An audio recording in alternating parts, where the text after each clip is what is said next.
In a rural county of southern China in the 19th century, some women wrote letters and poems in a writing system that almost no man used. It was not a secret language. It was not a rebellion. It was something quiet. It was called Nüshu, and for generations it was the intimate space where women told their own lives, their fears, friendships, marriage, separation. And for a long time, the world knew nothing about it. Nüshu originated in the county of Jiangyong, in the southwest of Hunan province. We are in the 19th century, in a region where Han culture and local Yao traditions coexist. The name literally means women's writing. It is not a language different from Chinese. It is a syllabic, phonetic writing system adapted to the local dialect. Its signs are elongated, slender, almost like embroidered threads. They are written with light lines made of dots and slanted strokes. Unlike traditional Chinese characters, more compact and complex, Nüshu appears slender, elegant, almost fragile. But that fragility was also its strength. To understand what Nüshu meant, one must enter the daily life of those women. In rural China of the 19th century, many girls grew up in a context marked by the so-called three obediences to the father, the husband, the son. The boundary between the inner space of the home and the outside world was clear. Unmarried young women spent much time on the upper floors of houses, engaged in embroidery, weaving, domestic work. Some scholars have called them the upstairs girls. Writing, in its classical form, was often a male domain. Not always, but largely so. Nüshu was not born to challenge that order. It was born within it. And this is precisely what makes it so interesting. Women used Nüshu to write autobiographies, poems, prayers, folk tales, but above all, to write to one another. There was a tradition called Sanxiashu, the third-day missive. 3 days after the wedding, a young bride received a small book written by her mother, sisters, and friends.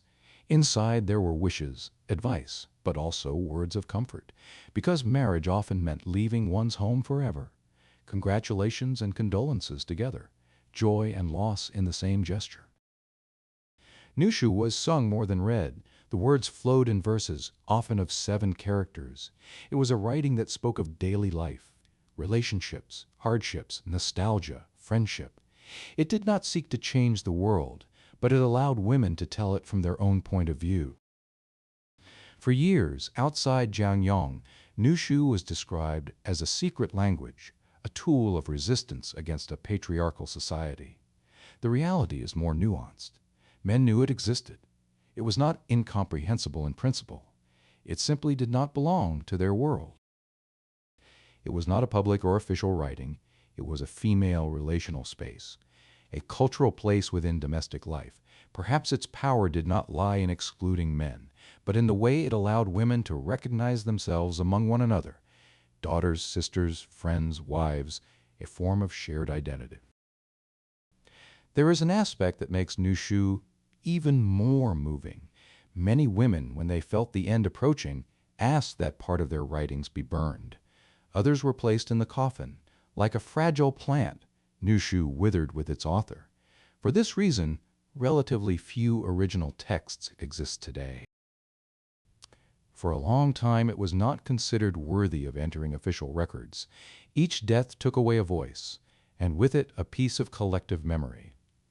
In the 20th century, with political and social changes in China, Nüshu underwent a rapid decline. The modernization of education and cultural transformations made it less and less practiced. At the death of some of the last great keepers in the early 2000s, it seemed that an era had ended. Today there is a museum in Jiangyong. The characters have been studied, cataloged, standardized. Part of this writing has even been included in international digital systems. But the real question is another. Can an intimate space truly be preserved? Can a bond between friends, a song sung softly, a letter written to comfort, be archived? Nüshu was not a silent revolution. It was something simpler and perhaps deeper. It was a way not to feel alone, to leave a trace, even if destined to disappear, to say, "This was my life." Today we can study its signs, display them in a museum, insert them into a digital code. But what truly united those women was not only a writing, it was the possibility of telling their story.